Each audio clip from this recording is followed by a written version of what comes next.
Indian air force की SU-30 MKI में अभी इजरायली सॉफ्टवेयर डिफाइंड रेडियोज को इंटीग्रेट किया जा चुका है। ATAGS की फाइनल ट्रायल के दौरान इसकी बैरल फटने की वजह से ATAGS की कैपेबिलिटीज पर सवाल उठना चालू हो गया है। चाइना की तरफ से अभी अपने S-6 बॉम्बर्स के साथ साथ 2000 किलोमीटर तक मार करने वाले मिसाइल्स को भी लद्दाख में स्ट्राइक करने के लिए तैयार करके रखा गया है। बदले में इसे काउंटर करने के लिए हमारे पास क्या स्ट्रेटेजी है, उस पर हम बात करने वाले हैं। रशिया की तरफ से अभी SU-30 की एक 4++ जनरेशन वेरिएंट को 2021 में अपने एयरफोर्स में शामिल करने का प्लान किया गया है। साथ साथ भारत के SU-30 फ्लीट को भी उसी स्टैंडर्ड में अपग्रेड करने का ऑफर दिया जाने वाला है। और पाकिस्तानी एयरफोर्स का एक JF-17 फाइटर जेट अभी किसी टेक्निकल इशू की वजह से आज सुबह क्रैश हो गया था। लेकिन इसी बात को लेकर थनौस काफी खुश है, क्योंकि उसकी मदरशिप को मारने की क्षमता रखने वाला धरती का इकलौता एयरक्राफ्ट अभी क्रैश हो चुका है। ऐसे ही कुछ और खबरों के बारे में हम आज की वीडियो में बात करने वाले हैं और इस वीडियो में आपको काफी मजा भी आने वाला है, इसलिए इस वीडियो को अंत तक जरूर देखिएगा।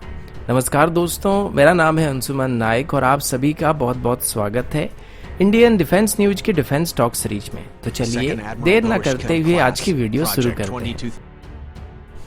आज की पहली अपडेट इंडियन एयरफोर्स की तरफ से है। आप सभी को पता होगा कि इंडियन एयरफोर्स की तरफ से पिछले साल अपने सभी फ्रंटलाइन फाइटर जेट में नए सॉफ्टवेयर डिफाइंड रेडियोज को इंस्टॉल करने का प्लान किया गया था और इसके लिए इजराइल के राफेल एडवांस सिस्टम को 400 के आसपास नए सॉफ्टवेयर डिफाइंड रेडियो के लिए ऑर्डर भी दिया गया था। इसके अंदर हमारे सभी SU-30 MKI फ्लीट, मिराज और तेजस में भी ये नए सॉफ्टवेयर डिफाइंड रेडियो लगने वाले थे। HAL की तरफ से बताया गया कि अभी सुखोई में सॉफ्टवेयर डिफाइंड रेडियो इंस्टॉल किया जा चुका है। इसके बाद अभी इसको मिराज और तेजस में इंटीग्रेट करना शुरू किया जाएगा। अभी जिस नए सॉफ्टवेयर डिफाइंड रेडियो या SDR को इंस्टॉल किया जाएगा उसका नाम VNet AR global link system है और इसकी मदद से हमारे पायलट बैटलफील्ड में अपने फ्रेंडली यूनिट के साथ इजीली कम्युनिकेट कर पाएंगे और इसको दुश्मन आसानी से जैम नहीं कर पाएगा। पिछली बार बालाकोट के दौरान जो गड़बड़ी हुआ था उसके पीछे सबसे बड़ा कारण यही था कि अभिनंदन वर्धमान जब LOC को क्रॉस करने वाले थे तो हमारे ग्राउंड स्टेशन से उनको ये रिमाइंड किया जा रहा था कि आप LOC क्रॉस करने वाले हैं और इस बात को सुनने के बाद उनको वापस आना चाहिए था, लेकिन रेडियो जैम होने की वजह से उनको ये मैसेज नहीं मिल पाया था। और सुपरसोनिक स्पीड में आप 5 से 10 सेकंड के अंदर भी दुश्मन के एरिया के 5 से 10 किलोमीटर अंदर चले गए होंगे। अभी हमारे SU-30 MKI एयरक्राफ्ट में इनकम 1210A SDR का इस्तेमाल किया जाता है, लेकिन इसका परफॉर्मेंस इतना अच्छा नहीं है और इसी वजह से अभी इसको VNet सिस्टम से रिप्लेस किया जा रहा है। इसके अलावा सुखोई में अभी RAM 1701AS रेडियो अल्टीमीटर भी लगने वाली है, जो कि हमारे राफेल्स में इस्तेमाल किया जा रहा है। HAL की तरफ से अभी SU-30 MKI में गरुथमा स्मार्ट गाइडेड बॉम्ब्स को भी सफलता के साथ इंटीग्रेट किया जा चुका है और अभी हमारे सुखोई इसको कैरी कर सकते हैं। इस बॉम्ब का वजन करीब 500 kg के आसपास और ये 100 किलोमीटर तक मार कर सकता है। इसको हमारी रिसर्च सेंटर इमराट की तरफ से इंडिजिनसली डेवलप किया गया है। साथ ही उनके मुताबिक ये स्पाइस 2000 बॉम्ब की परफॉर्मेंस को मैच कर सकती है। अब आगे बढ़ने से पहले वीडियो को लाइक कर दीजिएगा। साथ ही जो लोग पहली बार हमारे चैनल को देख रहे हैं या फिर अभी तक हमारे चैनल को सब्सक्राइब नहीं किए हैं, चैनल को सब्सक्राइब करना मत भूलिएगा। अगला अपडेट ATAGS को लेके पिछले महीने एक अपडेट आया था जिसमें ये बताया गया था कि ATAGS की फाइनल ट्रायल के लिए अभी इंडियन आर्मी को इसकी 4 से 6 यूनिट को डिलीवर किया गया था और ये ATAGS का लास्ट ट्रायल होने वाला था। लेकिन इसी दौरान जब इसको पोखरण फायरिंग रेंज में टेस्ट किया जा रहा था तभी इनमें से एक गन का बैरल फट गया है और ये अभी ATAGS प्रोग्राम के लिए एक बहुत बड़ा सेटबैक होने वाली है।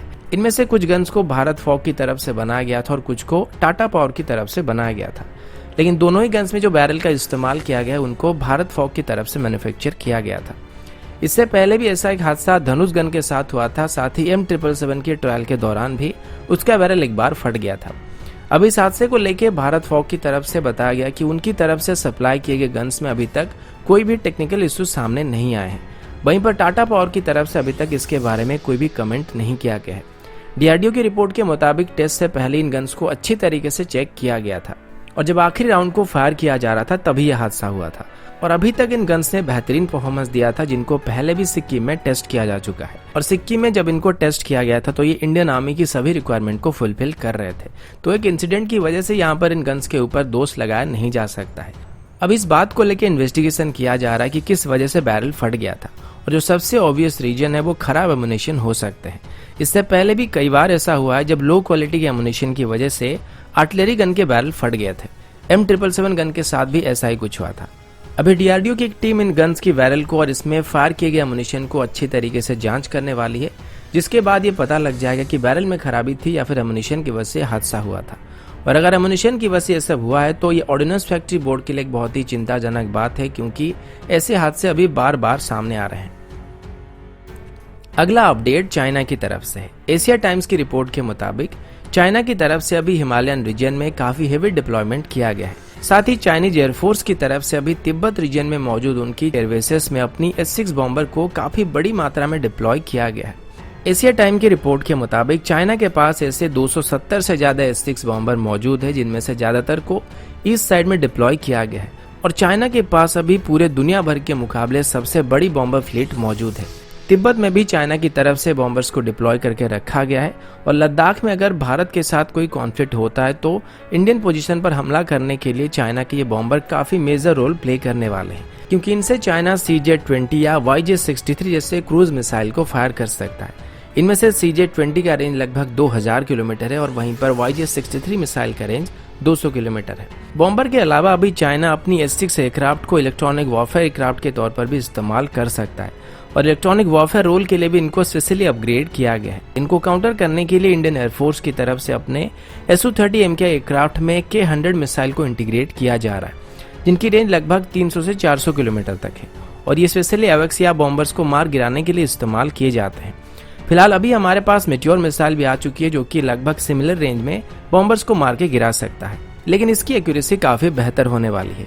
लेकिन फिर भी ये बॉम्बर भारत के लिए काफी खतरनाक है, क्योंकि अगर ये CJ-20 मिसाइल से भारत पर हमला करते हैं तो इनको इंडियन एयरफोर्स के फाइटर्स या एयर डिफेंस सिस्टम की रेंज में आए बिना ही S-6 बॉम्बर फायर कर सकते हैं और इनको काफी दूरी से लॉन्च करके वो वापस जा सकते हैं। इस पूरे आर्टिकल में मुझे एक चीज को लेकर थोड़ा डाउट था और वो S-6 बॉम्बर की तादाद को लेकर। एशिया टाइम की रिपोर्ट के मुताबिक चाइना ने अभी 270 से ज्यादा S-6 बॉम्बर को डिप्लॉय कर रखा है, जबकि ऑफिशियली अभी तक 180 से ज्यादा S-6 बॉम्बर बनाए नहीं गए हैं। तो हो सकता है यहाँ पर टाइपिंग मिस्टेक है, जो कि 270 की जगह पर 170 हो सकता है।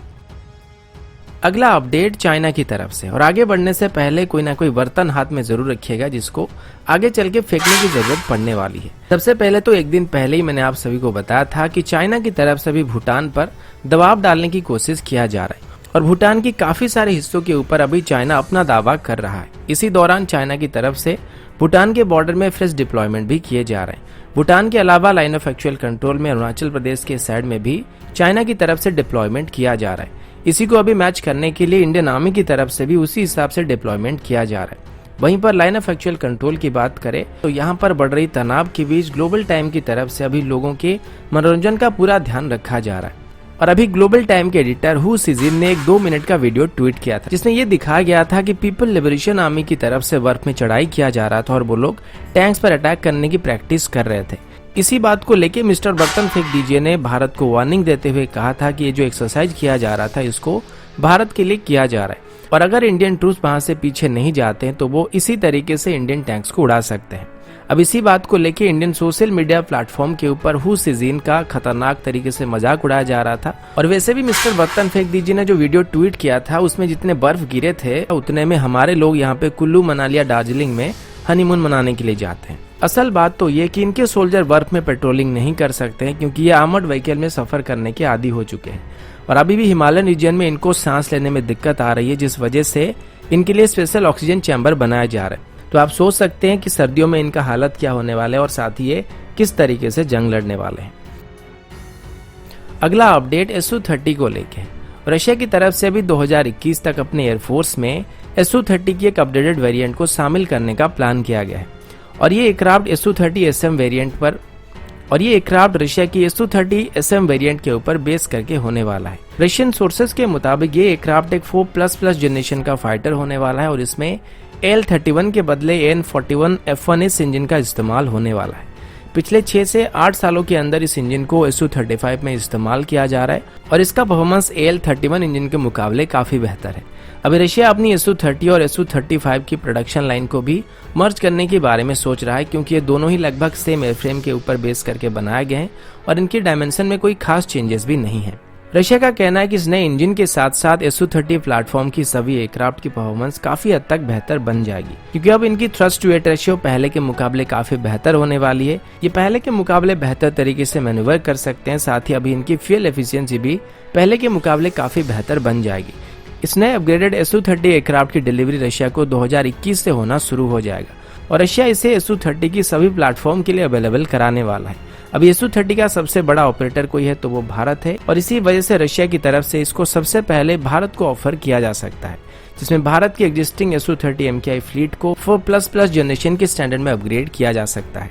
इसमें भारत को SU-35 की एयरविस ई रडार भी मिलने वाली है, लेकिन यहाँ पर रशिया एडिशनल 100 SU-35 को भी भारत को लाइसेंस प्रोडक्शन के तौर पर ऑफर कर सकता है और बदले में वही टेक्नोलॉजी SU-30 MKI को अपग्रेड करने के लिए दिया जाएगा।